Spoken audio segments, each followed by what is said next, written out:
Bismillahirrahmanirrahim. Assalamualaikum warahmatullahi wabarakatuh. Innal hamdalillah nahmaduhu wa nasta'inuhu wa nastaghfiruhu wa natubu ilaih wa na'udzu billahi min shururi anfusina min sayyiati a'malina may yahdihillahu fala mudilla lahu wa may yudlil falan tajida lahu waliyyan mursyida.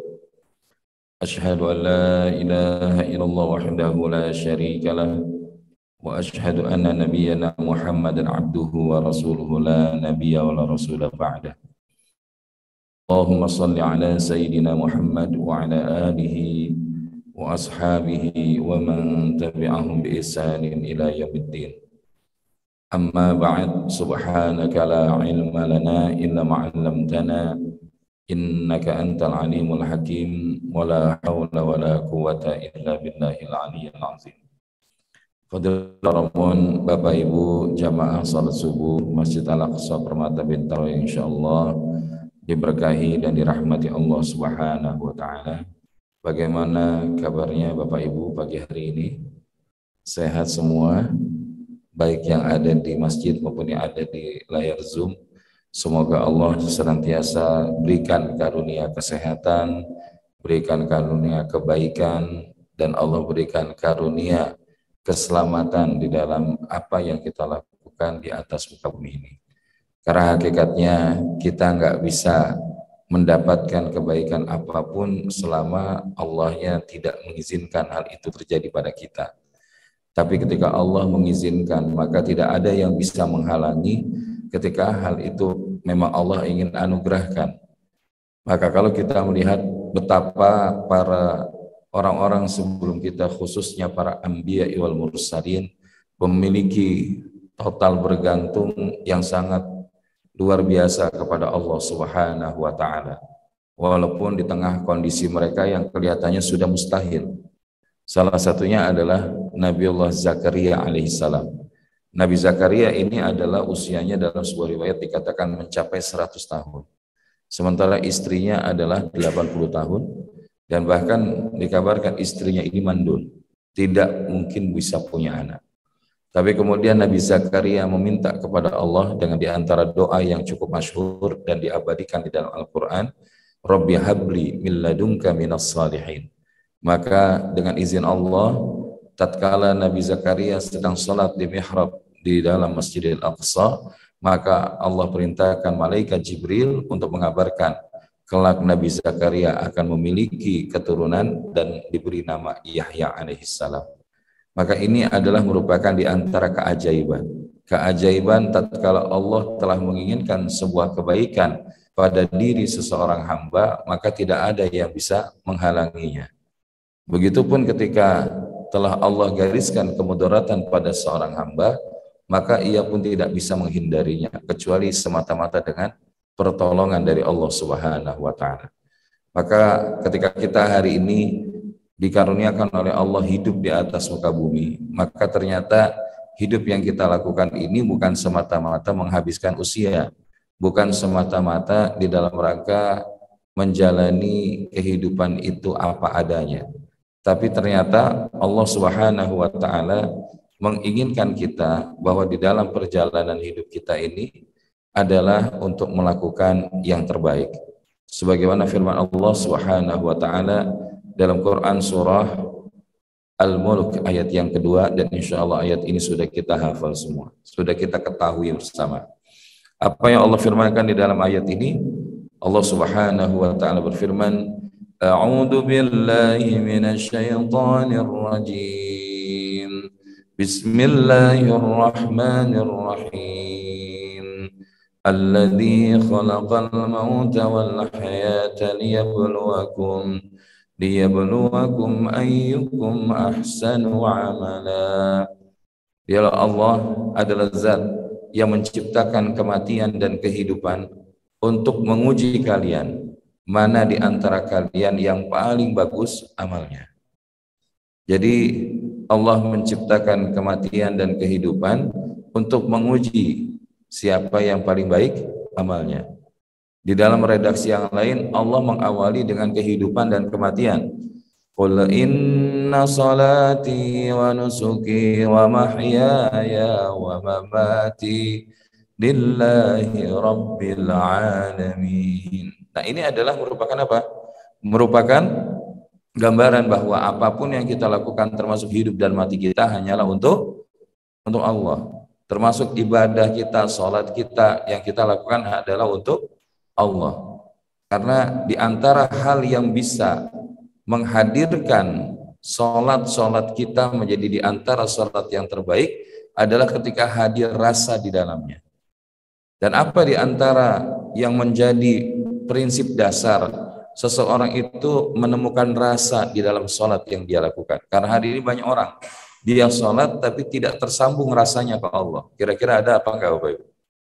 Ada, yaitu ketika sholatnya hanya sekedar sholat, bacaan yang dibacanya hanya sekedar bacaan, sehingga akhirnya dia tidak mendapati buah daripada sholat itu sendiri.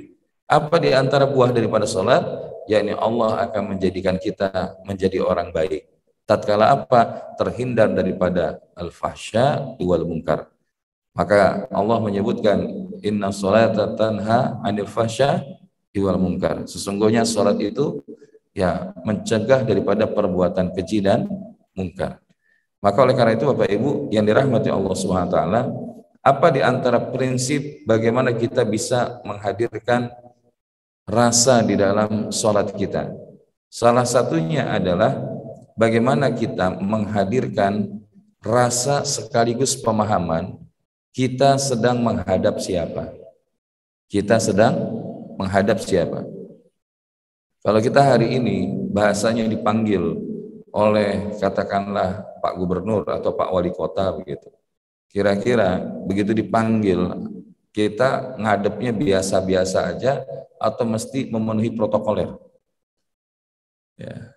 Ini sama manusia yang memiliki kedudukan saja begitu, apalagi dia yang menciptakan manusia.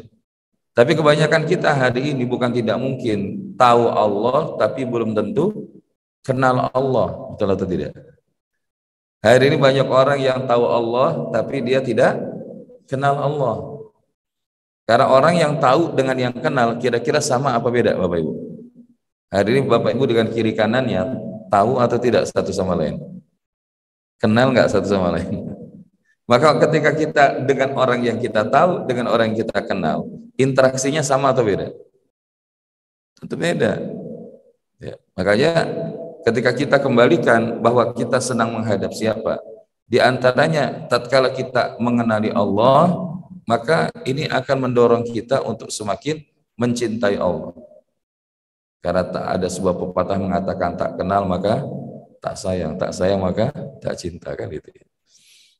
Maka apa yang kita maknai ketika berbicara kita sedang menghadap siapa? Di antaranya adalah tatkala kita sholat kita sedang menghadap kepada Zat yang maha mencintai para hambanya dan senang untuk menanti hambanya kembali kepada Allah.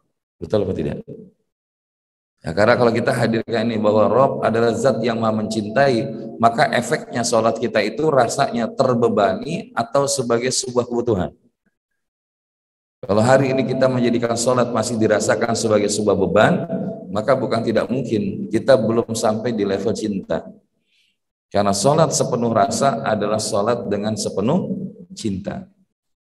Dan dialah Allah, Rabb yang maha mencintai dan menanti hambanya untuk kembali. Bahkan begitu gembiranya Allah tatkala seorang hamba kembali kepada Allah, melebihi seorang musafir yang dia ketika berpergian kemudian mengendarai hewan tunggangan berikut dengan segala perbekalan yang ada di atasnya, namun kemudian ia terpisah dengan hewan tunggangan itu. Sampai akhirnya apa? Keletihan ia mencari, dia tertidur di satu tempat. Namun begitu dia bangun, ternyata apa? Hewan itu sudah ada di sampingnya. Maka begitu gembiranya seorang musafir itu sampai mengatakan, bukan mengatakan wahai Allah saya sudah temukan keledai saya, tapi dia katakan, ya wahai keledai Allah sudah saya temukan. Kenapa? Karena saking gembiranya. Nah Allah lebih gembira lagi melebihi daripada musafir tersebut tatkala apa? Hambanya itu kembali. Maka jangan pernah kita berputus asa daripada rahmat Allah. Karena Allah itu Rabb yang maha memaafkan, Rabb yang maha baik, Rabb yang maha memberikan kita segala kasih sayang dan cintanya selama kita berupaya menggapainya. Salah satunya apa? Allah nggak pernah manggil kita dengan panggilan-panggilan buruk, betul atau tidak? Allah selalu manggil kita itu dengan panggilan yang baik. Allah nggak pernah manggil, koruptor, pezina, peminum khamar. Tapi yang dipanggil sama Allah apa? Qul ya ibadiyalladzina asrafu ala anfusihim la taqnatu min rahmatillah innallaha yaghfirudz dzunuba jami'a. Katakanlah wahai hamba-hambaku yang banyak melampaui batas atas diri mereka sendiri. Atas diri mereka sendiri. Dan janganlah kalian berputus asa daripada rahmat Allah. Innallaha yaghfirudz dzunuba jami'a. Sesungguhnya Allah mengampuni dosa-dosa kalian semua. Maka inilah gambaran yang perlu kita hadirkan akan Allah. Karena hari ini banyak di antara kita memposisikan Allah itu Rabb yang maha galak. Ya, walaupun Allah maha keras daripada siksaannya, ya, dan siksaannya begitu pedih. Tapi hari ini banyak di antara kita yang mendudukan Allah itu selalu marah gitu. Allah itu selalu menghukum kita. Tapi sebaliknya, tidak kita hadirkan Allah itu Rabb yang maha baik, Rabb yang maha mencintai hambanya. Bahkan dikatakan dalam satu hadis qudsi di atas Lauhil Mahfuz, Allah katakan inna rahmati taghlibu ghadabi. Sesungguhnya rahmatku mengalahkan daripada kemurkaanku. Maka ini adalah diantaranya. Jadi kalau kita sadar kita sedang menghadap Allah, zat yang maha mencintai dan menanti dan senang tatkala hambanya kembali kepadanya. Dialah Allah Rabb yang maha mengetahui segala apa yang ada di dalam isi hati setiap hamba. Innallaha alimun bidzatis sudur. Sesungguhnya Allah itu mengetahui apapun yang ada di dalam hati kalian. Maka ketika kita sholat, banyak di antara kita itu kadang-kadang yang memaknai sholat itu hanya sekedar gerak tubuh kita. Padahal sholat itu adalah bagaimana kita belajar mendahulukan gerak lisan dari gerak hati daripada gerak lisan. Bagaimana gerak hati kita saat mengagungkan Allah, saat membesarkan Allah. Maka ini adalah merupakan satu hal yang perlu kita hadirkan di dalam hati kita. Kenapa kita perlu mengawali dengan niat, menjaga niat, agar apa? Agar di dalam sholat kita jangan sampai kemudian pikiran kita jalan-jalan di saat kita sholat, betul atau tidak? Dan salah satu menjaganya memang adalah ketika kita dengan sholat berjamaah. Coba kalau sendiri, efeknya apa? Ketika sholat tapi pikirannya jalan-jalan, di antaranya lupa rakaat. Pernah nggak kita ngalamin kayak gitu, Bapak Ibu? Nah, inilah di antara ujiannya. Maka dialah Allah zat yang maha mengetahui segala apa yang menjadi isi hati dari setiap hambanya. Dia Allah zat yang maha kuasa memberikan solusi atas segala permasalahan yang dihadapi oleh setiap hambanya. Ya, karena Allah Rabb yang maha berkuasa, innallaha ala kulli syai'in qadir. Karena Allah itu sesungguhnya maha berkuasa atas segala sesuatu. Kan efek dari sebuah keadaan dan ketika kita menghadapi masalah, kita bilang tidak mungkin. Tidak mungkin itu versinya siapa, Bapak Ibu? Tidak mungkin itu versinya siapa? Versinya manusia. Kalau versinya Allah, ada nggak tidak mungkin? Nggak ada. Taunya dari mana? Surah Yasin, ayat 82. Innama amruhu idza arada syai'an ayyaqula lahu kun fayakun. Kalau Allah sudah mengatakan jadi, maka jadilah ia. Maka hari ini kalau kita menghadapi begitu banyak masalah ataupun keinginan yang belum terwujud, kata kuncinya adalah sebagaimana tadi disebutkan, maka sebetulnya antara jarak kita dengan masalah adalah bagaimana mengundang kunnya Allah hadir di dalam hidup kita. Dan bagaimana cara mengundang kunnya Allah hadir dalam hidup kita adalah sejauh jarak dari dahi kita dengan tempat sujud. Nah, dari situlah kenapa kita sadar bahwa bagaimana Nabi SAW bahkan kalau menghadapi masalah, beliau langsung sholat dulu 2 rakaat. Dia serahkan kembali kepada Allah. bukan karena merasa ilmunya ada kemudian dia selesai untuk menjawab dari masalah itu. Nah, inilah yang kita katakan bagaimana Allah zat yang maha mencintai dan senang menanti hambanya untuk kembali. Dialah zat yang maha berkuasa atas segala sesuatu dan mudah untuk memberikan solusi dari apa yang dihadapi manusia. Dan dialah zat yang maha mengetahui segala isi hati, dan Allah adalah zat yang menjadikan segalanya untuk manusia, menundukkan segalanya untuk manusia. Ya, apa-apa yang ada di langit, apa-apa yang ada di bumi itu ditujukan untuk siapa? Untuk manusia. Karena saking cintanya Allah kepada manusia. Namun demikian, kalau kita di dalam sholat, setidaknya ini masih di antara beberapa hal saja. Ketika kita menyadari sedang menghadap Allah yang demikian adanya, maka tentu yang hadir adalah kenikmatan saat kita melakukan ibadah sholat. Disinilah kita melihat bahwa banyak orang sholat, tapi tidak semua orang sholat mencapai level yang terbaik, yaitu apa? Tatkala sholatnya khusyuk. Maka kita berharap semoga sholat subuh yang kita lakukan tadi Allah izinkan menjadi di antara sholat yang khusyuk dan diterima oleh Allah Subhanahu wa taala. Amin ya rabbal alamin. Bapak Ibu jamaah yang dirahmati Allah, maka oleh karenanya ketika kita pengen melakukan yang terbaik di dalam hidup ini, bukan tidak mungkin. Yang namanya terbaik itu pasti ada ujiannya, betul atau tidak? Ya, untuk menjadi terbaik pasti ada saingannya, betul atau tidak? Dan ketika kita ingin menjadi terbaik, bukan tidak mungkin ada tantangannya. Dan di antara tantangan itu adalah kita sadari betul. Dalam Quran surah Ali Imran 185, setiap orang kan pengen sukses. Tapi ukuran sukses itu Allah ingetin. Setelah posisi sukses itu dijelaskan apa adanya, maka kemudian Allah ingatkan obstacle ataupun tantangan di dalam meraih sukses di dunia itu. Apa yang ada dalam Quran surah Ali Imran 185? Insyaallah mudah-mudahan kalau lihat wajah-wajahnya ini wajah-wajah para penghafal Quran insyaallah. Apa yang Allah firmankan? Bismillahirrahmanirrahim. Kullu nafsin dha'iqatul maut wa innama tuwaffawna ujurakum yawmal qiyamah faman zuhziha 'anil nar wa udkhilal jannata faqad faz wa mal hayatud dunya illa mata'ul ghurur.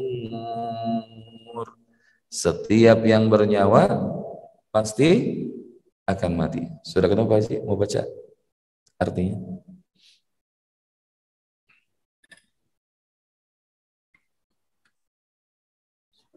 Yang tentu akan merasakan dan sesungguhnya akan dipenuhi pahala di hari kiamat. Maka barang siapa yang dijauhkan dari neraka sudah akan sesungguhnya dan kehidupan dunia itu tidak lain adalah yang berbeda. Masya Allah. Inilah Allah mengingatkan bahwa setiap yang bernyawa pasti akan mati. Bukan hanya kita, bahkan para anbiya wal mursalin pun akan wafat. Salah satunya Rasulullah diberikan wasiat oleh malaikat Jibril alaihissalam.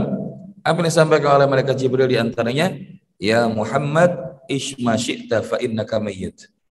Wahai Muhammad, hiduplah sesukamu karena engkau pasti akan wafat. Jadi ini menunjukkan bahwa setiap kita ternyata ada batas waktu berada di dalam kehidupan di muka bumi ini. Kita nggak hidup selamanya Bapak Ibu. Tapi kita sedang menuju kehidupan yang selamanya. Makanya ketika kita bahasakan bahwa di dalam hidup di dunia ini adalah kita sedang sibuk mempersiapkan bekal dalam perjalanan pulang kita kembali kepada Allah. Karena apa? Ukuran nanti kemudian bagaimana kita mendapatkan balasan yang sempurna, itu akan Allah berikan kelak di hari kiamat, setelah hari kiamat. Maka kalau hari kita berbuat baik kok nggak kelihatan langsung pahalanya, kita ngaji kok nggak langsung terlihat dari kebaikannya, kebaikan dari Allah SWT, maka bukan tidak mungkin itu masih terhijab. Tapi nanti di hari akhir Allah akan sempurnakan semua itu. Di antaranya apa? maka siapa yang dijauhkan daripada nerakanya Allah dan dia dimasukkan ke dalam surganya Allah, faqad faz, maka itulah orang-orang yang sukses. Itulah orang-orang yang berhasil. Kita baru tahu betul-betul sukses atau tidak ketika nanti di yaumul akhir kita mendapatkan tempat itu. Namun demikian, setiap kita kan pasti pengen surga, betul atau tidak? Ya. Namun Allah ngingetin bahwa apa? Wa mal hayatud dunya illa mata'ul ghurur. Dan tidaklah kehidupan dunia itu kecuali merupakan kesenangan yang memperdaya. Bahkan di antara yang memperdaya di dalam hidup kita di atas muka bumi ini adalah hadirnya toxic spirit. Kita membahasakan istilah toxic spirit. Yaitu apa? Perasaan yang mengganggu jiwa manusia, apalagi di tengah kondisi sekarang, Bapak Ibu. Hari ini kita digalaukan dengan istilah 2023 resesi global, kiamat energi, masa kegelapan dan lain sebagainya, ya. Padahal kita yakin betul bahwa selama kita masih hidup, Allah masih jamin rezeki itu untuk kita. Mungkin nanti ada terjadi pengurangan, tapi tidak dihilangkan. Ya, kenapa? Karena orang kalau sudah tidak mendapatkan rezeki lagi, maka ya berarti dia akan wafat. Karena apa? Sudah sempurna rezekinya. Maka apa di antara perasaan-perasaan yang mengganggu jiwa manusia, apalagi dalam kondisi seperti sekarang? Yang pertama adalah apa yang kita sebut dengan al-huznu. Al-huznu. Al-huznu ini apa? Kesedihan terhadap apa yang telah terjadi di masa lalu. Kalau kita bahasakannya kegalauan masa lalu. Perasaan sedih karena tidak beruntung atau gagal, kehilangan sesuatu yang disayangi, dan ketidakberdayaan yang membuat dia tidak move on dari keadaan itu. Orang seperti ini ada, Bapak Ibu? Karena kalau kita nanti melihat di dalam satu doa Nabi itu, ada doa Nabi, Allahumma inni a'udzubika minal hammi wal hazan. Karena ternyata efek daripada toksik hidup itu juga akan turunannya di dalam doa tadi. Jadi Allahumma inni a'udzubika minal hammi wal hazan wa a'udzubika minal ajzi wal kasal. Nah, jadi orang kalau dia bahasanya apa? Mengalami kegalauan masa lalu dan gagal move on. Yang terjadi berikutnya adalah al-kasal. Al-kasal itu apa? Kemalasan. Kemalasan untuk mau kemudian berbuat lebih baik, kemalasan untuk bisa move on, kemalasan untuk kemudian tidak terjebak di dalam kondisi itu berlarut-larut. Sehingga akhirnya apa? Wa'udzubika minal jubni wal bukhul. Sehingga ketika dia malas, ujungnya al-bukhul. Al-bukhul itu apa? Pelit. Melakukan segala sesuatu itu hanya untuk dirinya. Dia tidak berpikir bagaimana kebermanfaatan untuk kepada sebanyak mungkin orang. Dan orang-orang yang bakhil, ujungnya apa? Wa'udzubika min ghalabatid daini wa qahrir rijal. Qahrir rijal ini apa? Intimidasi orang lain. Dijajah oleh orang lain. Nah, ini turunannya daripada al-huznu. Karena nanti ada lagi yang berikutnya yang tadi awalnya yaitu al-hammu. Al-hammu adalah keresahan lantaran khawatir dan berpikir negatif secara terus-menerus tentang kemungkinan ancaman akan masa depan. Memang masa depan belum terjadi, tapi kegalauannya sudah overthinking. Ya. Dan tadi efeknya apa? Kalau tadi al-kasal, kemudian al-bukhl sampai ujungnya qahri rijal. Tapi kalau al-hammu, maka dia akan turun kepada al-ajzi. Al-ajzi itu apa? Lemah, tidak berdaya. Orang kalau sudah overthinking akan sesuatu hal yang belum terjadi, dia jadi orang yang lemah, nggak berdaya. Akhirnya apa? Al-jubn. Jubn itu pengecut, nggak berani ngambil resiko. Udahlah, kita safety player aja begini. Dan bahkan wa'iyadzubillah, dia lebih senang untuk potong kompas, sehingga apa? Wa ghalabat dain. Maka dia akan terjebak dengan jeratan hutang. Makanya ini ya kita berlindung kepada Allah. Kalau hari ini kondisi kita berhutang, keluarga kita berhutang, negeri kita berhutang, maka hutang ini bukan sesuatu yang membuat kita nyaman. Mungkin ada pandangan daripada kelompok yang lain gitu ya. Ada saudara kita yang lain. Orang dinilai sejahtera itu dihitung dari nilai hutangnya. Padahal kalau kita lihat, seharusnya bukan seperti itu melihatnya. Orang yang sejahtera itu sebanyak mana dia mensejahterakan orang-orang lain di luar diri. Nah, tapi ketika alhamu ini terjadi, inilah yang akan membuat bahasanya apa? Ya, perasaan yang mengganggu jiwa sampai ujungnya seperti itu. Nah, itu dalam doa Nabi. Nah, sebentar ada satu lagi yang kita sebut dengan al-gham. Al-ghammu ini apa? Perasaan gundah saat menghadapi kenyataan sulit saat ini, kesedihan yang meningkat berupa kecemasan tatkala suatu peristiwa atau musibah terjadi. Salah satunya ya mungkin pandemi yang belum selesai ini. Di satu sisi kita yakin bahwa kondisi ini semakin hari sudah semakin melandai. Terbukti apa? Salah satunya di Tanah Suci. Di Tanah Suci itu kalau kita lihat Masya Allah semakin hari bukan semakin berkurang yang datang ke sana. Bahkan segala protokol kesehatan bahasanya sangat dilonggarkan. Nah, kenapa? Padahal di situ bertemu orang-orang dari Afrika, dari Asia, dari mana-mana. Namun kemudian apa? Ternyata itu menjadi satu karunia dari Allah Subhanahu wa taala buat kita. Tapi kalau hari ini kita juga berada dalam kecemasan, kegundahan, kita nggak siap menerima kenyataan hari ini, bisa jadi tadi al-gham. Bahkan apalagi kalau kita dalam hidup terlalu sibuk mikirin dunia. Karena kalau hidup kita kebanyakan mikirin dunia apa mikirin akhirat, Bapak Ibu? Dalam hidup kebanyakan mikirin dunia apa mikirin akhirat? Begitu bangun yang kita pikirin dunia apa akhirat? Kenapa? Karena kalau kita hari ini bangun ternyata yang kita pikirin adalah dunia, maka ada sebuah hadis Nabi SAW yang diriwayatkan daripada Imam At-Tabrani, man asbaha wa dunya akbaru hammihi falaysa minallahi fi syai'in. Barang siapa yang bangun pagi dan dunia itu lebih besar dalam keinginan atau benaknya, maka ia tidak mendapatkan apapun dari Allah Subhanahu wa taala. Wa alzamallahu qalbahu arba'a khisalin. Namun kemudian Allah akan menghadirkan 4 penyakit di dalam dirinya.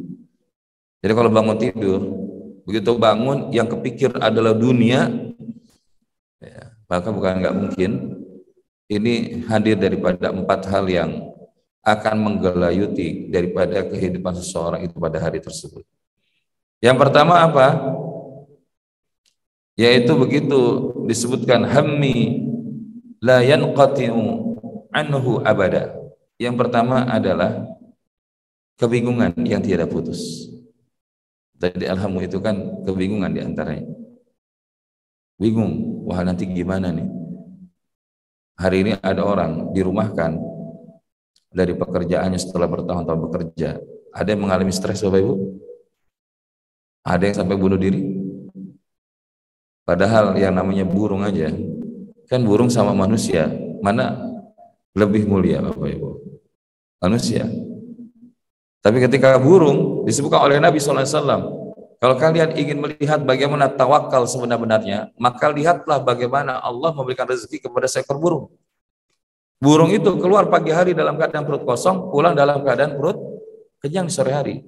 Nggak pernah ada ceritanya di tengah jalan burung itu stres lantaran nggak dapat makan terus bunuh diri, betul atau tidak? Tapi manusia ada nggak yang kayak begitu? Begitu dia dirumahkan atau pinjol ternyata nggak terbayar, bunuh diri ada? Ada. Dari sini kita berlindung kepada Allah SWT. Sehingga apa? Kenapa kita diajarkan begitu bangun pagi kita baca apa? Alhamdulillahilladzi ahyana ba'dama amatana wa ilaihin nusyur. Ini kalau kita lihat sederhananya, kalau hidup dengan SOP-nya Nabi, maka kita akan terkejut dengan keajaiban pertolongan yang Allah berikan. Kadang-kadang kita mikir kejauhan, padahal ada cara-cara sederhana yang Allah hadirkan di dalam hidup kita. Salah satunya apa? Asal ikut Nabi aja.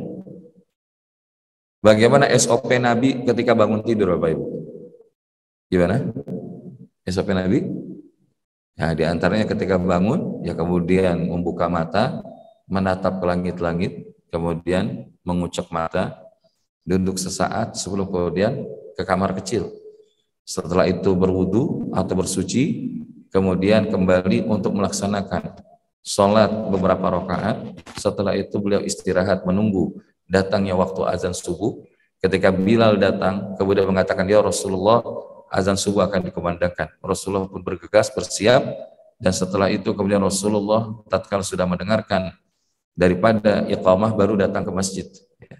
Karena apa? Pada saat beliau mendengarkan azan, maka melakukan sholat sunnah itu di rumah. Maka kalau kita lihat dalam sejarah Nabi SAW, banyak sholat sunnah itu dilakukan Nabi di rumah. Maka kemudian setelah mendengarkan iqamah baru kemudian Rasulullah berangkat ke masjid, kemudian mengimami. Setelah mengimami kemudian duduk sampai dengan waktu syuruk, setelah itu melaksanakan 2 rakaat dan beliau kembali ke rumah.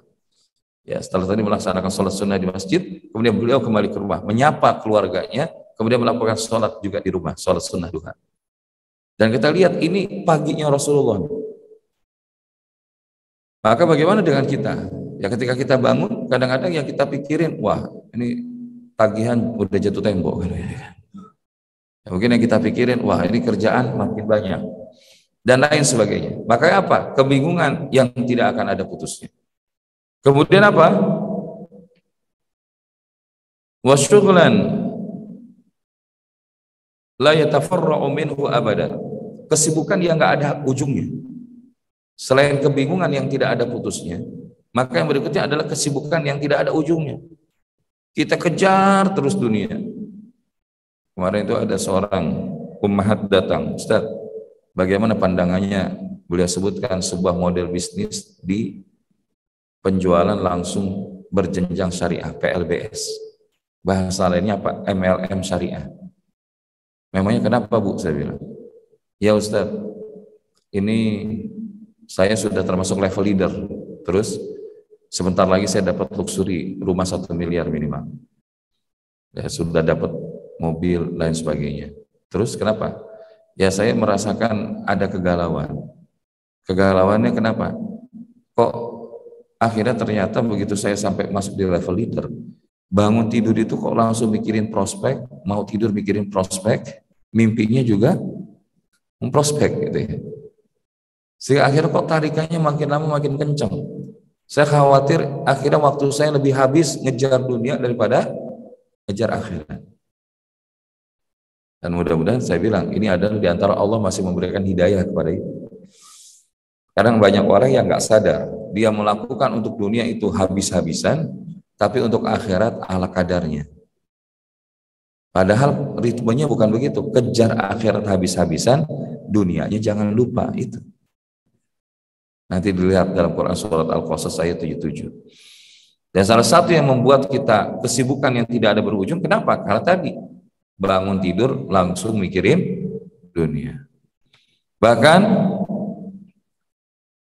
dijadikan wa fakhran la yablughu ghinahu abada. Kebutuhannya yang tidak terpenuhi. Jadi bahasanya justru ketika sibuk mikirin dunia bukan nggak mungkin selalu ngerasa kurang dengan apa yang sudah Allah berikan.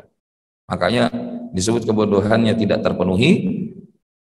Wa amalan la yablughu muntahahu abada. Bahkan khayalan, keinginan-keinginannya, harapan-harapannya itu kemudian tidak terwujud.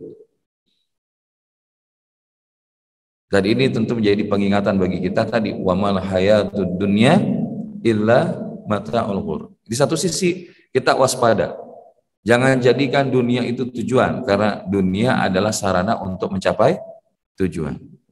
Maka bahasa Quran itu wala tansa nasibaka minad dunya, dan jangan kalian lupa bagianmu di dunia. Maka kita boleh menjadikan dunia ini sarana menuju kehidupan akhirat. Selama apa? Tidak menjadikan dunia sebagai tujuan. Kecuali dunia ini adalah kendaraan untuk mencapai tujuan. Karena kalau kita tidak mengendarai dunia, bahasa Imam Hasan Al-Basri rahimahullah, maka dunia yang akan mengendarai kita. Dan yang namanya dinamika dunia, ada kalanya kita mendapatkan kemudahan, ada kalanya kita mendapatkan kesulitan, ada mendapatkan ke lapangan, ada juga mengalami kesempitan. Tapi prinsipnya apapun yang terjadi di dunia ini, kita kembalikan bagaimana respon kita, itulah yang akan membawa kepada perubahan atau hasil yang Allah izinkan hadir dalam hidup kita. Karena kita tidak bisa merubah sesuatu yang berada di luar kendali kita, kecuali kita mulai dari apa yang ada di dalam kendali diri kita. Hari ini banyak orang misalkan sibuk dengan urusan dunia, ya kita mulai dari diri kita saja. Ibda bi nafsik wad'u ghairuka sanian. Yaitu apa? Kita berharap bahwa kita tetap menjalani sebagai seorang hamba yang produktif dan memiliki kapasitas yang resilience. Karena perubahan itu tidak terjadi oleh orang lain, tapi dimulai dari diri kita sendiri. Innallaha la yughayyiru ma biqaumin hatta yughayyiru ma bi anfusihim. Sesungguhnya Allah tidak merubah keadaan satu kaum sehingga mereka merubah keadaan yang ada pada diri mereka sendiri. Hari ini tidak ada perubahan yang terjadi di keluarga kita, di tengah masyarakat kita, di tengah negeri ini, di tengah umat bahkan sekalipun, kalau ya kembali kepada diri-diri kita itu tidak mau melakukan perubahan. Apalagi tadi ketika kita dihadapkan dengan kondisi-kondisi yang tidak menentu. Sekarang ini ada istilahnya itu dari VUCA condition kepada bunny condition. Ya. Dari VUCA condition kepada bunny condition. VUCA itu apa? Volatility, uncertainty, complexity, ambiguity. Ya. Dan nanti bergeser kepada bunny condition. Ini lebih ringkih lagi. Kita dihadapkan kepada kondisi yang fragile, ya, yang mudah pecah. Tapi kalau kita balikin lagi, sudah ada resep menghadapi VUCA itu. Yaitu apa? Ketika kita ya melawan daripada volatility dengan vision, melawan uncertainty itu dengan understanding, melawan dari complexity itu dengan clarity, kemudian melawan daripada ambiguity dengan agility. Maka inilah yang akan mendorong kita menjadi agile, menjadi pribadi-pribadi yang gesit, lincah di dalam menghadapi tantangan-tantangan yang ada. Dan untuk menjadi gesit itu kita butuh resilience.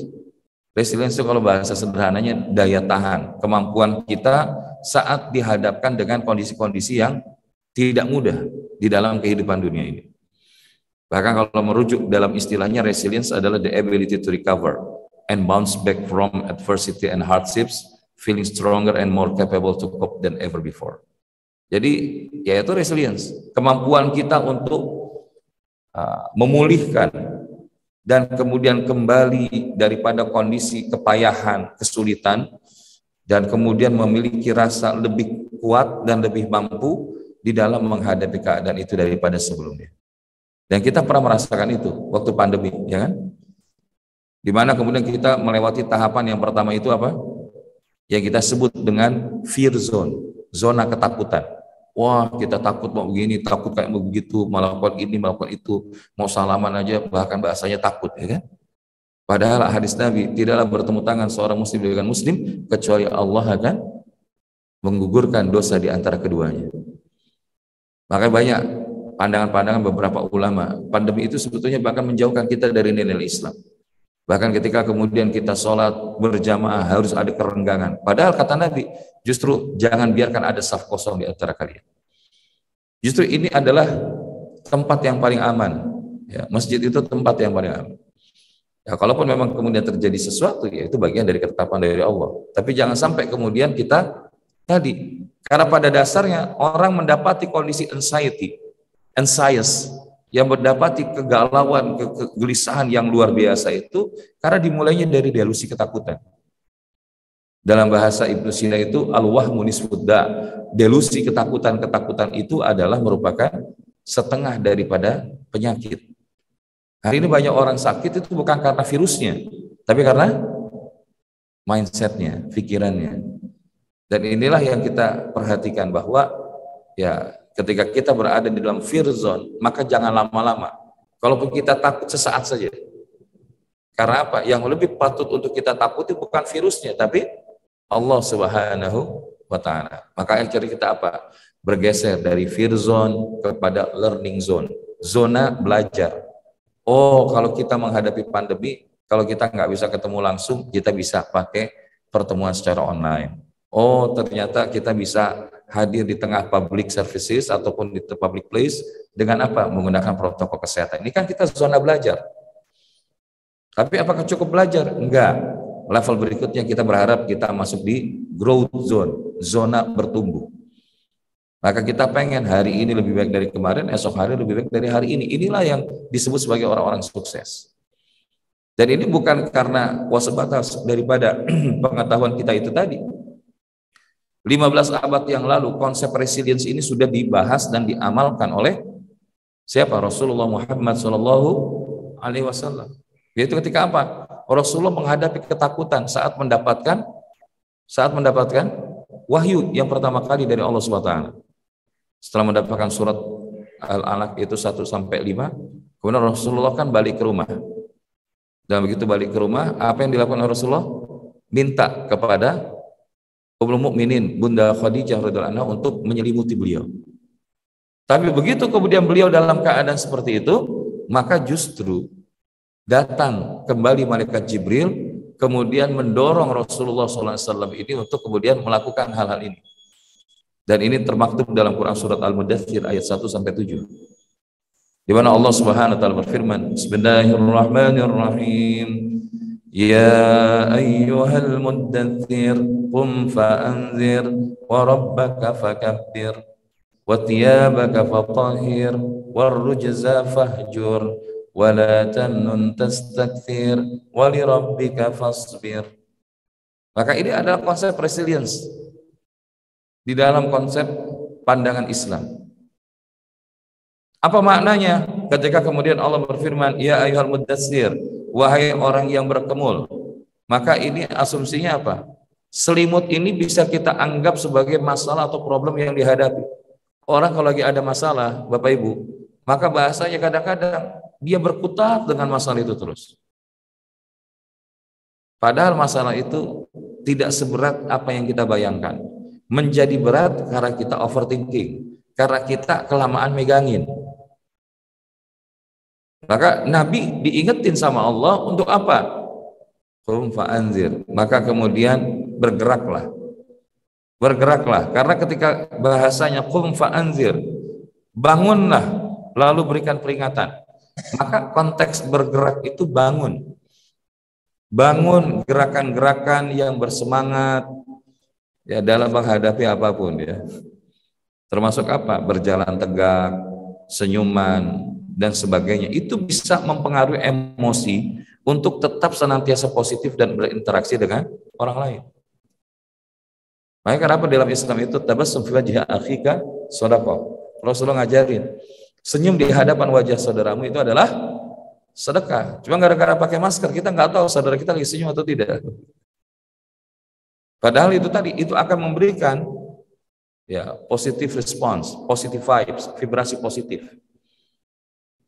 Kemudian apa? Wa rabbaka fakabbir, ya. Dan besarkan Allah, agungkan Allah, agar kemudian kita memahami bahwa setelah kita berselimut, bergerak, berikan peringatan agar kita berinteraksi dengan baik, maka besarkan Allah. Jangan sampai kita menganggap masalah kita lebih besar daripada Allah. Mintalah pertolongan hanya kepada Allah. Jangan bilang, ya Allah saya punya masalah yang besar. Tapi katakanlah, wahai masalah saya punya Allah yang maha besar. Baru tahapan-tahapan berikutnya, bagaimana kita bersihkan pakaian kita, ya. Wa thiyabaka fatahhir. Maksudnya bersihkan pakaian di sini adalah dengan 3 pakaian akhlak kita, pakaian kepribadian kita. Dengan apa? Appearance, achievement, and attitude. Ya, ini bersihkan pakaian kita, appearance. Maka kenapa bahasanya di dalam Islam diajarkan untuk berpenampilan rapi. Rasulullah mengajarkan bagaimana sunnah di hari Jumat, ya. Di antaranya penampilan-penampilan yang diajarkan oleh Nabi, bahwa sesungguhnya orang Nasrani yaitu memanjangkan kumis dan orang-orang Yahudi adalah Yahudi adalah memanjangkan kumis, dan orang-orang Nasrani adalah memanjangkan keduanya, kumis dan jenggot. Ya, tapi agar kita berbeda, maka tipiskan kumis dan ya panjangkan jenggot. Nah, ini kan sunnah Nabi. Ya. Karena apa? Karena yang kayak begini walaupun kelihatan sederhana, tapi ini ternyata memiliki nilai kebermanfaatan. Jadi lebih rapi. Achievementnya juga pencapaian kita dengan pencapaian yang baik. Attitude, akhlak kita dengan yang baik. Tinggalkan perbuatan dosa dan perbanyaklah ibadah, ikhlas dan tidak transaksional, sabar dan teruslah istiqomah. Nah, ini nanti penjabarannya silakan Bapak Ibu dapati surat Al-Mudaththir ayat 1-7.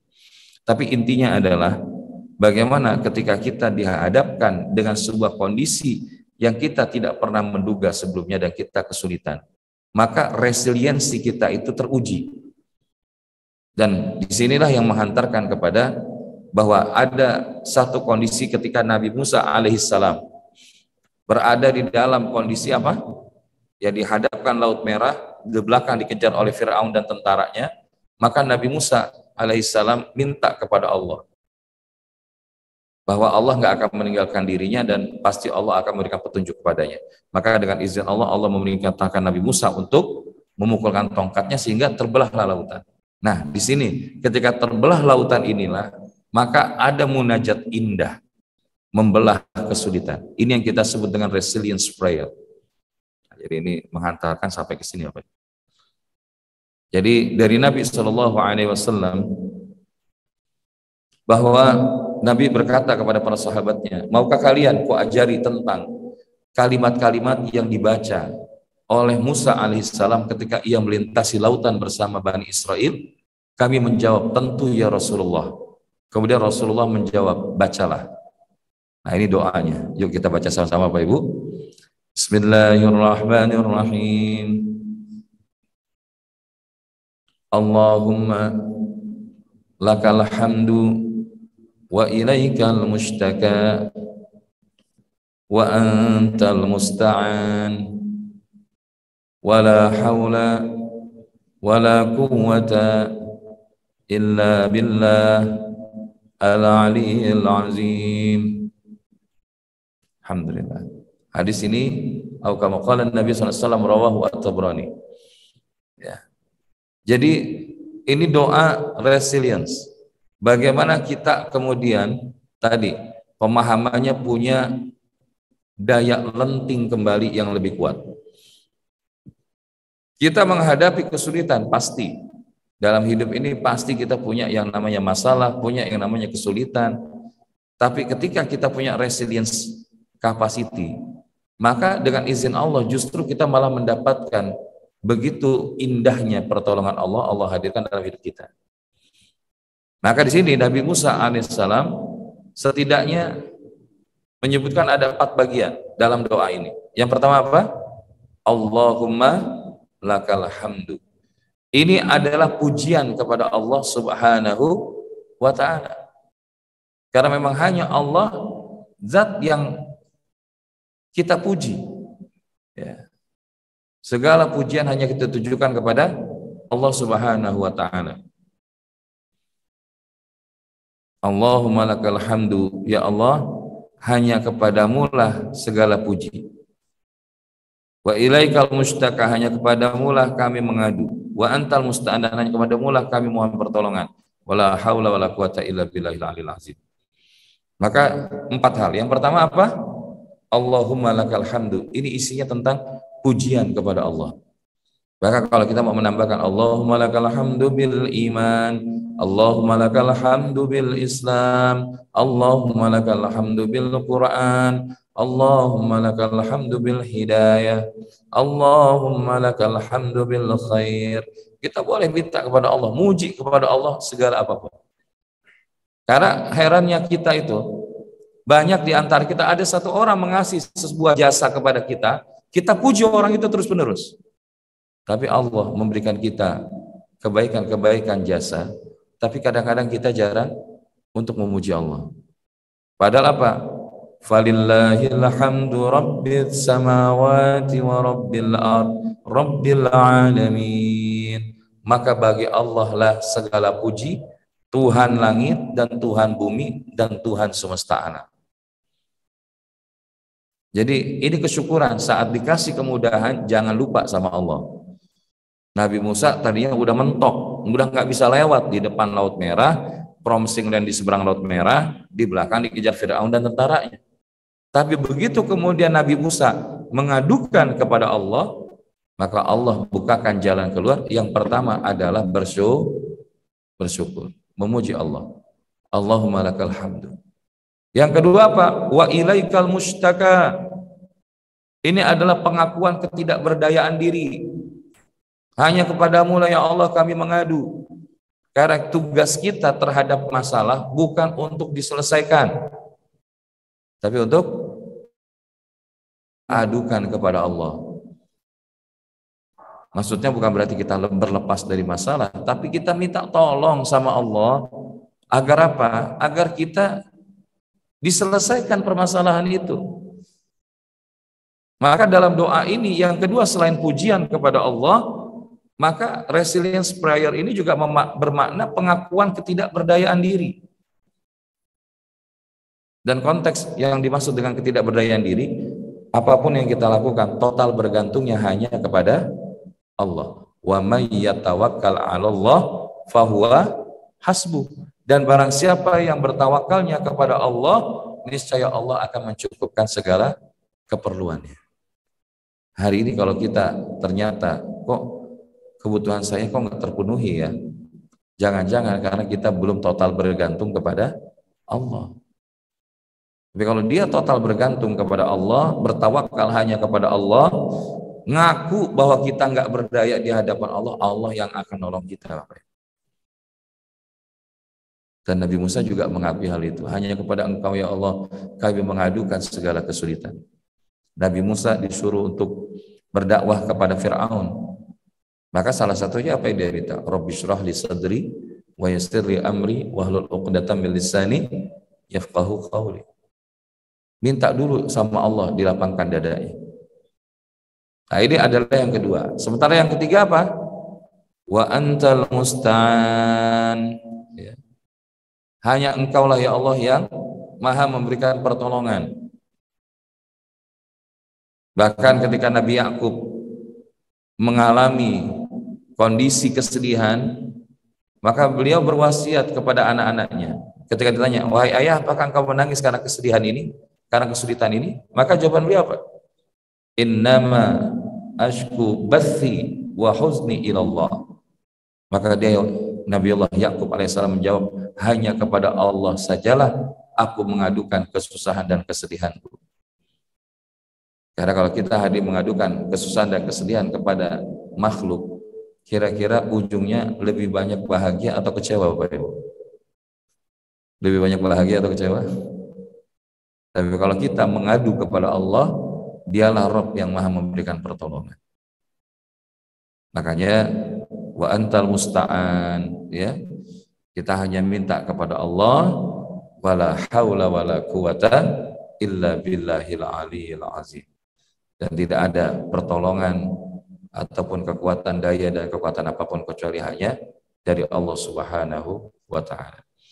Maka kita minta pertolongan. Coba kunci pertolongan Allah Subhanahu wa ta'ala itu apa? Jadilah kita seorang hamba, maka itu akan membuka hadirnya pertolongan Allah dalam hidup kita. Dalam Al-Fatihah, iyyaka na'budu wa iyyaka nasta'in. Menyembah dulu ke Allah, menghamba dulu kepada Allah, maka Allah akan hadirkan pertolongan di dalam hidup kita. Dan ketika itu yang terjadi, inilah yang kita sebut dengan istilah beautiful surrender. Sebagai penutup, ada satu ungkapan dari Syekh Ibnu Athaillah rahimahullah, arih nafsaka minat tadbir fama qama bihi ghairuka anka la taqum bihi li nafsik. Lenturkan hatimu untuk menerima apa yang sudah dalam pengaturan Allah, karena apa saja yang sudah diatur oleh selainmu, maka kamu jangan mengaturnya untuk dirimu. Apa saja yang sudah diatur oleh selainmu, maka kamu jangan mengaturnya untuk dirimu. Artinya apa? Ya, tugas kita itu ketika sudah melakukan upaya yang terbaik, Maka hadirkan hati untuk menerima apapun hasil yang Allah hadirkan di dalam hidup kita. Karena itu sudah pasti pengaturan Allah yang terbaik. Maka apa saja yang sudah diatur oleh Allah, maka jangan kita ngatur-ngatur. Makanya kenapa kita dalam istilah doa itu kita nggak mendikte Allah. Karena pernah seseorang itu berdoa, wah saya pengen surganya yang begini, nanti ada seperti ini. Maka ditegur. Jangan engkau seakan-akan mendikte Allah. Makanya kenapa kita minta itu umum. Tapi kok umumnya kalau misalkan ada yang hal-hal lebih spesifik sejauh tidak masuk dalam mendikte Allah, itu juga dibolehkan. Misalkan apa? Doa Allahumma inni as'aluka ridhakal jannah wa a'udzubika min sakhatika wan nar. Itu ada di antara doanya. Ada doa bagaimana kemudian bisa melihat menatap wajah Allah tanpa hijab di surganya Allah. Itu boleh? Boleh. Nah, tapi kalau kita kemudian meminta sesuatu kepada Allah itu seakan-akan mengatur, nah itu adalah sesuatu yang di luar jangkauan kita. Maka ketika kita berserah sepenuhnya kepada Allah, setelah kita melakukan upaya terbaik di dalam hidup kita, di dalam menghadapi ketidakpastian, maka usaha-usaha yang kita lakukan, setelah itu kita lakukan, serahkan sepenuh hasilnya kepada Allah. Karena wilayah hasil itu adalah wilayahnya Allah Subhanahu wa Ta'ala. Dan ketika hasil itu sudah Allah berikan, terima hasil itu dengan lapang dada, maka niscaya itu akan mendatangkan kebaikan-kebaikan lainnya dari Allah Subhanahu wa Ta'ala. Mudah-mudahan apa yang disampaikan di pagi hari ini bisa menjadi satu pembelajaran bagaimana kita belajar menghadapi kondisi yang tidak menentu hari. Isu mental health, kesehatan mental hari ini berada di dalam top of list kegalauan-kegalauan yang sedang terjadi di sekeliling kita. Maka kata kuncinya adalah back to Allah, kembali kepada Allah. Dan salah satunya dimulai dengan doa-doa yang kita panjatkan. Maka hari ini kita tambah satu daripada perbendaharaan doa kita, yaitu doa Nabi Musa ketika Nabi Musa diberikan pertolongan oleh Allah melewati Laut Merah bersama Bani Israel. Maka kalau hari ini Allah masih kasih kemudahan bagi kita, keluarga kita, bangsa kita, maka doa ini menjadi salah satu yang perlu kita istiqamahkan, perlu kita dawamkan agar apa? Allah terus memberikan kebaikan-kebaikannya kepada kita, insya Allah. Mudah-mudahan apa yang disampaikan ini ada manfaatnya. Mungkin apabila ada yang ingin bertanya atau menambahkan, kita buka beberapa kesempatan. Baik, menarik pertanyaannya. Terima kasih Pak Haji. Bismillahirrahmanirrahim. Dalam Quran surah Al-Mulk ayat 15 ini, jadi kalau bahasa para ulama, ini adalah frekuensi yang kita pakai dalam urusan dunia. Ya, jadi bahasanya frekuensi yang kita pakai dalam urusan dunia. Yaitu apa? Berjalanlah. Urusan dunia itu jalan aja. Tapi dalam urusan akhirat itu ada 3 frekuensinya. Satu apa? Fastabiqul khairat. Fastabiqul khairat. Berlomba-lomba di dalam kebaikan. Yang kedua, wasari'u ila maghfiratin min rabbikum wa jannah. Dan bersegeralah kalian menuju ampunan Allah dan surga yang luasnya seluas langit dan bumi. Dan yang ketiga adalah itu Az-Zariyat, jika Al-Fakir enggak salah, fafirru ilallah, dan berlarilah kalian menuju Allah. Nah, ini 3 frekuensi di dalam mengejar akhirat. Berlomba-lomba, kemudian bersegera, dan berlari menuju Allah. Tapi kalau urusan dunia disebutkan dalam ayat 15 surat Al-Mulk ini, berjalanlah. Tapi kenyataannya sekarang dalam urusan dunia berjalan atau dia berlomba-lomba? Berjalan apa bersegera? Jalan apa lari? Tapi giliran urusan akhirat malah dia jalan. Nah, jadi ini menarik. Jadi sampai Pak Haji, bahwa ini adalah ritme dalam kita mengatur langkah kita di dunia. Kalau urusan dunia itu jalan aja, yang penting gerak. Tapi tidak harus bersegera, tidak harus dalam arti bahkan berlari-lari mengejar itu. Cara kita itu tadi salah menempatkan. Padahal kalau dia paham, ikrar diri ketika mengatakan inna sholati wa nusuki wa mahyaya wa mamati lillahi rabbil alamin, maka dia akan letakkan apa? Prioritas di dalam hidupnya adalah Allah dulu, Allah lagi Allah, Allah terus. Bahasanya pokoknya kalau yang dia lakukan itu Allahnya ridho apa enggak? Kalau saya lakukan ini Allah kasih kebaikan enggak buat saya? Dan Al-Hasan rahimahullah itu pernah mengatakan, kalau seseorang itu melakukan sebuah pekerjaan, kemudian di tengah itu dia kemudian bermuhasabah, yang saya lakukan itu Allah ridho enggak? Kalau ridho maka dia akan terusin, tapi kalau enggak maka ditinggalkan. Nah, jadi ketika kemudian di dalam ayat ini Allah mengatakan dialah yang menjadikan bumi untuk kamu yang mudah dijelajahi. Maka jangan jelajahilah di segala penjurunya dan makanlah sebagian dari rezekinya dan hanya kepadanya lah kalian kembali setelah dibangkitkan. Nah, jadi ketika kita bahasanya bumi ini kan ya salah satunya dalam konteks jalan itu. Kalau kita ingin dimudahkan hidup kita, salah satu obat kesedihan hidup kita, obat kegalauan hidup kita, jalanlah. Makanya Nabi SAW ketika mengalami masa kesedihan, Allah perjalankan. Nah, ini bedanya.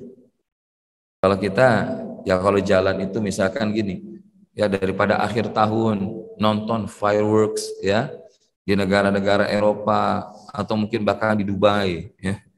Mendingan kita umroh, mendingan kita apa ziarah ke Mekah, ke Madinah, ke Masjidil Aqsa. Kenapa? Itulah yang akan lebih membahagiakan buat kita. Dan kalau kita tadi jalan, itu tadi jalan ke daerah lain itu akan meluaskan cakrawala pemikiran kita, melihat pandangan-pandangan baru. Imam Syafi'i itu bahkan ada dua pandangan fikih, ya, pandangan yang sebelumnya dan pandangan yang terbarukan. Karena apa? Proses daripada beliau menjelajahi bumi itu. Makanya kalau kita hari ini dikasih Allah Subhanahu wa taala kemudahan untuk berjalan menjelajahi buminya Allah, maka ambil kesempatan itu. Tapi Ustadz, ya kalau sekarang kayaknya nggak punya cukup biaya ya. Ya nanti kalau sudah berhasil atau mungkin dalam konteks kita sudah pensiun, sudah purna karya, boleh itu kita jalan. Untuk apa? Mengagungkan kebesaran Allah Subhanahu wa taala. Karena di situ akan menjadi satu vibrasi positif di dalam hidup kita untuk kemudian kita yakin bahwa Allah Rabb yang Maha Kuasa.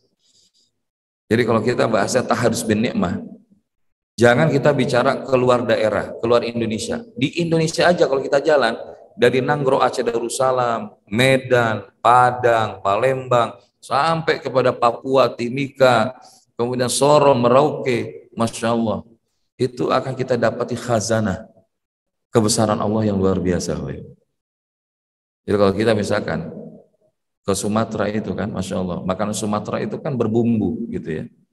Tapi kalau kita ke Makassar, maka berbumbunya itu akan berbeda dengan berbumbunya di Sumatera. Begitupun ketika kita ke Papua, begitu sampai di Papua, maka kita lihat bahkan kalau masyarakat yang di sana itu salah satunya porsi makannya itu juga tidak sedikit-sedikit kan begitu ya. Mungkin kalau kita yang biasa makan di Jawa gitu ya, maka kita melihat itu porsinya yang nggak sanggup untuk kita kerjakan. Belum lagi misalkan mereka senang makan sagu ya. Apa namanya itu? Papeda ya. Papeda, kapurung, apalah macam-macam namanya itu. Itu kalau kita diajak kepada Indonesia bagian timur itu kita khazanahnya makan-makan kayak gitu. Tapi apakah kemudian sebatas itu? Enggak, justru kita akhirnya menyadari. Kita jalan ke Kudus. Ke Kudus itu salah satu makanan yang favorit itu apa? Ya sate kerbau. Atau mungkin bahkan ya semur daging kerbau. Kenapa? Karena sejarahnya di Kudus itu, ya Sunan Kudus waktu mendakwahkan Islam itu masih bersebelahan dengan orang-orang Hindu.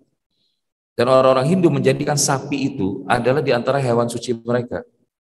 Maka agar kemudian menjaga toleransi, Maka kemudian Sunan Kudus mengarahkan daripada umat pada saat itu saat berkurban menyembelih kerbau. Dan itu ternyata ada sejarahnya dan itu menarik. Begitupun kalau kita keluar.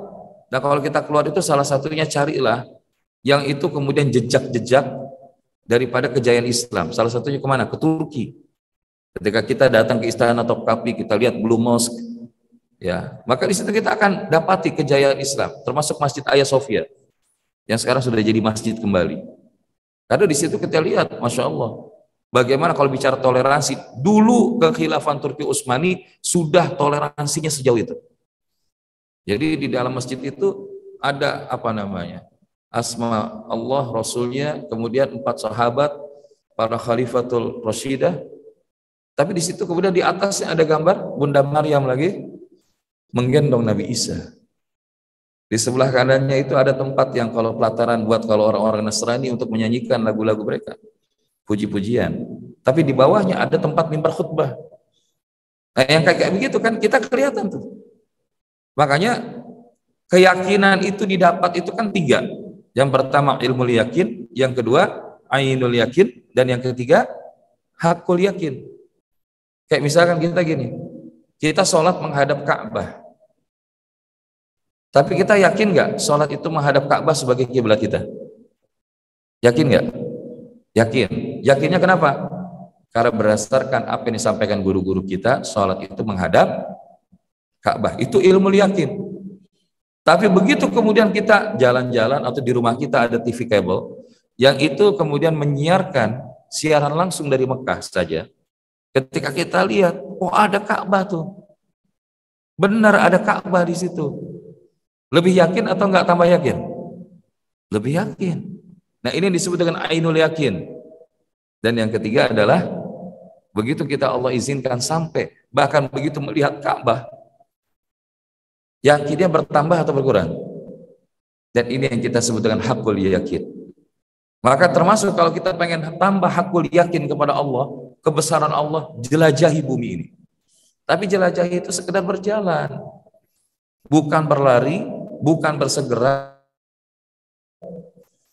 Karena itu kita pakai berlomba-lomba dalam kebaikan, bersegera di dalam meraih ampunan dan surganya Allah, serta berlari menuju Allah itu dalam urusan akhirat. Tapi kalau urusan dunia, maka di sini disebutkan apa? Walladzi ja'ala lakumul arda zalulan famshu fi manakibiha wa kul min rizqihi wa ilaihin nusyur. Maka cukup berjalan saja. Wallahu a'lam bishawab. Mudah-mudahan bisa menjawab. Waalaikumsalam warahmatullahi wabarakatuh. Bismillahirrahmanirrahim. Bagaimana kiat istiqomah agar hidup kita akhirnya husnul khotimah? Maka yang pertama adalah kita minta kepada Allah dulu. Kita berdoa kepada Allah agar kita dianugerahkan dalam keadaan yang seperti itu. Karena kita hari ini bisa datang ke pengajian pun bukan semata-mata karena kita bisa, karena kita punya tenaga, karena kita punya waktu, bukan semata itu. Tapi karena kita dikasih rahmat sama Allah. Maka kalau kita bicara termasuk bahkan kata Nabi SAW, mudah-mudahan di sini ada, saya coba munculkan hadisnya, ya, bahwa tidaklah seseorang itu kemudian dimasukkan ke dalam surga, dijauhkan dari neraka, itu bukan karena amal ibadahnya, bukan semata-mata karena amalnya, akan tetapi apa? Wala ana, bahkan termasuk Nabi SAW, illa birahmatin minallah, kecuali itu semua adalah karena rahmat dari Allah Subhanahu wa ta'ala. Saya sudah pernah bahas don't lose hope belum ya? Nah, ini ada hadisnya Bapak Ibu. Artinya saya sengaja ingin memunculkan hal ini agar kemudian kita bisa memahami bahwa jangan sampai hari ini kita bersandarnya kepada amal, ya. Tapi yang jadi sandaran kita itu hanyalah kepada Allah Subhanahu wa ta'ala. Karena Nabi SAW menyebutkan dalam sebuah hadisnya itu, tidaklah seseorang itu dengan amalnya dia dimasukkan ke dalam surga, dijauhkan daripada neraka, termasuk bahkan juga aku. Ya, nah ini. La yudkhilu ahadan minkum amaluhul jannah. Tidak ada amalan seorang pun yang bisa memasukkan dia ke dalam surga. Wala yujiruhu minan nar, dan menyelamatkannya daripada neraka. Wala ana, tidak juga denganku, kata Nabi SAW, begitu juga aku. Illa birahmatin minallah, kecuali dengan rahmat dari Allah Subhanahu wa ta'ala. Jadi kalau kita bahasanya pengen istiqomah, kemudian ujung akhir kita hidupnya husnul khatimah, maka mulailah daripada doa yang tulus kepada Allah agar kita dijadikan seperti itu. Jangan kemudian kita bilang langsung loncat kepada amalan, tidak. Justru yang pertama itu kita minta dulu menunjukkan apa? Kelemahan kita di hadapan Allah, keberserahan kita kepada Allah, kehambaan kita kepada Allah. Maka disitulah Allah akan membukakan jalan-jalan itu kepada kita. Jadi yang pertama apa? Doa dulu kepada Allah. Maka diantaranya doa agar kita istiqomah. Ya muqallibal qulub, tsabbit qulubana ala dinik. Ya musarrifal qulub, sarif qulubana ala ta'atik. Doa agar husnul khatimah. Allahumma khtim lana bi husnul khatimah wa la takhtim alaina bi su'il khatimah. Doa. Kalau nggak bisa bahasa Arab, bahasa Indonesia nggak apa-apa. Minta sama Allah. Jadi yang pertama agar kita istiqamah, kemudian dia ujung akhir kehidupannya husnul khatimah adalah minta kepada Allah. Yang kedua apa? Yang kedua adalah kita merayu Allah dengan amal terbaik yang bisa kita lakukan. Bahkan kalau bahasa kita nggak sanggup, istilahnya berlomba dengan para orang-orang yang memiliki banyak amal, maka jangan sampai kita kalah dengan para pendosa, setidaknya kita perbanyak istighfar. Nah, jadi maksudnya apa? Yang kedua itu adalah kita melakukan amal yang terbaik. Tadi, liyabluwakum ayyukum ahsanu amala. Ini kalau diterjemahkan atau ditafsirkan, Imam Al-Ghazali menyebut 4 ahsanu amala itu. Allah memberikan perintah ibadah untuk menguji siapakah yang paling ikhlas. Yang terbaik itu ikhlas. Kemudian Allah memberikan kita kondisi di mana kita berdosa karena pengen tahu siapa yang bertaubat. Yang kedua taubat. Yang ketiga Allah kasih nikmat, ingin nguji siapakah di antara kalian yang paling bersyukur kepada Allah. Tiga, syukur. Yang keempat Allah memberikan kita ujian, musibah, masalah untuk mengetahui siapa yang paling sabar. Nah ini. Jadi kalau bicara amal terbaik, salah satunya apa? Mulai lakukan segala sesuatunya itu dengan ikhlas. Ya, kalau sadar kita punya salah, banyakin taubat. Dengan hadirnya nikmat kita bersyukur. Kalaupun masih dirasakan kepayahan dalam hidup, bersabar. Itu do the best. Dan yang ketiga adalah apa? Yang ketiga adalah lakukan secara keberlanjutan walaupun itu sedikit. Innallaha yuhibbul a'mal adwamuha wa in qalla. Sesungguhnya Allah menyukai, mencintai orang yang beramal dilakukan terus-menerus walaupun sedikit. Contoh kita sholat malam. Kalau pengen dicatatkan sebagai seorang hamba yang istiqomah sholat malam, walaupun kita cuma satu malam itu 2 atau 4 rakaat sholat malam, tapi dilakukan setiap malam lebih baik daripada sekali sholat langsung 20 rakaat, tapi nanti 1 bulan lagi lagu sholat malam 20 rakaat lagi. Kenapa? Karena itu lebih baik. Maka kata Nabi, jangan seperti fulan yang dia kemarin semangat kemudian sekarang tidak. Maka termasuk kita ngaji, saya lihat insya Allah di wajah-wajah yang istiqomah, mudah-mudahan ya istiqomah di pengajian, insya Allah buahnya juga surganya Allah Subhanahu wa ta'ala. Dan yang terakhir, bagaimana agar kiat kita istiqomah ujungnya berakhir dengan husnul khatimah adalah bergabunglah dengan circle of goodness, lingkaran-lingkaran kebaikan, komunitas kebaikan, majelis taklim seperti ini, tetangga-tetangga yang baik, karena vibrasi kebaikan itu akan berpengaruh kepada kita. Kita bergaul sama orang yang malas ibadah, kita akan ke bawah. Tapi kalau kita berdakwah boleh nggak Ustaz? Boleh. Tapi ketika kita kemudian habis waktu di sana, bukan nggak mungkin kita yang tergerus, maka kita akhirnya enggan untuk beribadah dan beramal soleh.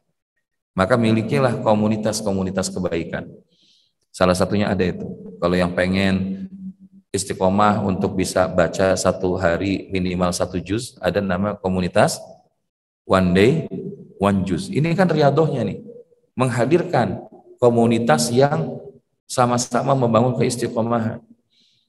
Ada yang menghafal hadis one day one hadis, silahkan. Ada yang kemudian tahajud berantai, supaya apa? Saling mengingatkan, silahkan. Itu apa? Bagian dari menginisiasi keistiqomahan kita itu sendiri.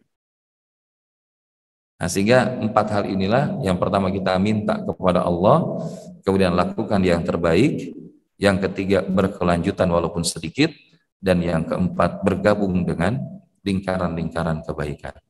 Maka insya Allah mudah-mudahan ini bisa menjadi di antara wasilah Allah Subhanahu wa Ta'ala memantaskan kita untuk bisa istiqamah. Dan mudah-mudahan seseorang yang istiqamah, maka apa hadiahnya Bapak Ibu? Innal ladzina qalu rabbuna Allahu tsumma istaqamu tatanazzalu 'alaihimul malaika alla takhafu wa la tahzanu wa abshiru bil jannati allati kuntum tu'adun. Sesungguhnya mereka orang yang mengatakan Rabbnya adalah Allah, kemudian mereka istiqamah, maka apa buahnya? Tatanazzalu alaihimul malaika. Allah akan turunkan malaikat. Pada saat kapan? Pada saat di akhir ujung kehidupannya. Karena di akhir kehidupan kita itu setan itu masih mencari celah, pepet terus. Kalau bisa biar akhir hidupnya tidak husnul khatimah. Tapi karena orang yang kemudian dia tadi menjaga konsistensinya, keistiqomahannya kepada Allah, maka Allah akan berikan pertolongannya tadi itu. Tatanazzalu alaihimul malaikah, turun malaikat mengenyahkan dari godaan-godaan syaitan tadi. Sering mengatakan apa? Allah takhafu, jangan kau takut. Orang kalau mau meninggal itu kan takut. Takut apa? Takut dengan apa yang akan dihadapi masa depan. Nanti saya gimana? Gitu kan. Bagaimana nanti anak keluarga saya? Wala tahzanu. Yang kedua, jangan sedih. Jangan sedih. Jangan sedih dengan apa yang sudah terjadi. Ini semua yang terbaik dari Allah. Wa abshiru bil jannati allati kuntum tu'adun, dan berikan kabar gembira tentang surga yang telah Allah janjikan. Makanya di antara ciri orang yang di antaranya insyaallah husnul khatimah adalah wafat dalam keadaan tersenyum. Selain ada keringat di dahinya. Kenapa tersenyum? Karena ia melihat preview daripada surga yang telah Allah hadirkan di dalam kehidupan. Nah, inilah yang mudah-mudahan insya Allah membuahkan daripada akhir kehidupan yang husnul khatimah. Wallahu a'lam bishawab. Baik, saya rasa cukup Bapak Ibu, atau Ibu-ibu ada? Innallaha yuhibbul witra. Iya Bu? Oh lagi telepon. Dari Bapak-bapak sayap kanan? Alhamdulillah. Sudah ya? Baik, kalau tidak ada, mudah-mudahan insya Allah pertemuan hari ini menjadi pertemuan yang penuh barokah, dan mari kita berdoa kepada Allah Subhanahu wa Ta'ala, semoga Allah karuniakan dari apa yang baru saja kita pelajari untuk membangun kemampuan kita untuk lebih resilience menghadapi kondisi yang semakin tidak menentu dengan panduan Allah dan Rasulnya. Ala hadhihi niyah wa ala kunatin salihah syahidillahu al-Fatihah. A'udzu billahi minasyaitonir rajim. Bismillahirrahmanir rahim. Alhamdulillahi rabbil alamin arrahmanir rahim maliki yaumiddin. Iyyaka na'budu wa iyyaka nasta'in shiratal mustaqim shiratal ladzina an'amta 'alaihim ghairil maghdubi 'alaihim waladdallin. Amin amin amin ya Allah ya mujibas sa'ilin. Allahumma bihaqqil Fatihah wa bi karamatil Fatihah wa bi mu'jizatil Fatihah ya Allah biha ya Allah biha ya Allah biha bi husnil khatimah. Allahumma salli wa sallim ala sayyidina Muhammadin tibbil qulubi wa dawaiha وعافية الأبدان وشفائها ونور الأبصار وديائها وعلى آله وصحبه وبارك وسلم أجمعين. اللهم اجعل جمعنا هذا جمعا مرحوما وتفرقنا من بعده تفرقا معصوما.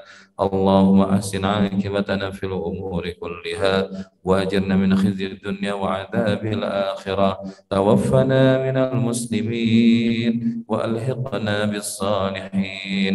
يا مقلب القلوب ثبت قلوبنا على دينك. يا مصرف القلوب صرف قلوبنا على طاعتك. اللهم لك الحمد بالإسلام. اللهم لك الحمد بالإيمان. اللهم لك الحمد بالهداية. اللهم لك الحمد بالأخوة. اللهم لك الحمد بالقرآن وإليك المشتكى وأنت المستعان. ولا حول ولا قوة إلا بالله العلي العظيم. اللهم اغفر لنا ذنوبنا ولوالدينا وارحمهما كما ربيانا صغارا. ولجميع المؤمنين والمؤمنات والمسلمين والمسلمات الأحياء منهم والأموات إنك سميع قريب مجيب دعوات. اللهم ربنا هب لنا من أزواجنا وذرياتنا قرة أعين واجعلنا للمتقين إماما. ربنا ظلمنا أنفسنا وإن لم تغفر لنا وترحمنا لنكونن من الخاسرين. ربنا تقبل منا دعاءنا وصلاتنا وحجاتنا وتوبتنا توبة نصوحا وكل أعمالنا يا الله. واختم لنا بحسن الخاتمة ولا تختم علينا بسوء الخاتمة برحمتك يا أرحم الراحمين.